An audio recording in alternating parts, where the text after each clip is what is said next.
furioso se encuentra el malecón en la ciudad de Santo Domingo, República Dominicana,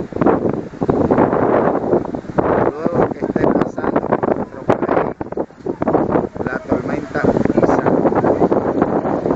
Así de furioso se encuentra.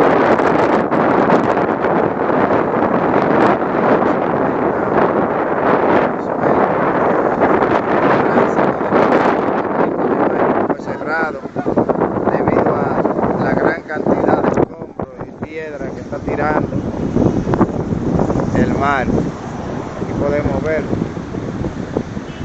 cómo se ha puesto intransitable la avenida del Malecón, que aquí en esta vía se le llama 30 de mayo. Aquí estamos. Miren, miren, miren nada más las olas, como de 6 o 7 pisos. 6 o 7 pisos más o menos. Y cuidado si ya vemos aquí los vehículos, los palos, piedras, escombros, concreto, todo lo que tiene, lo que toca lo saca. El gigantesco mar.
La llamada avenida 30 de mayo, donde prácticamente los dos tramos se van a tener que cerrar en las próximas horas debido a los escombros, el concreto armado y toda la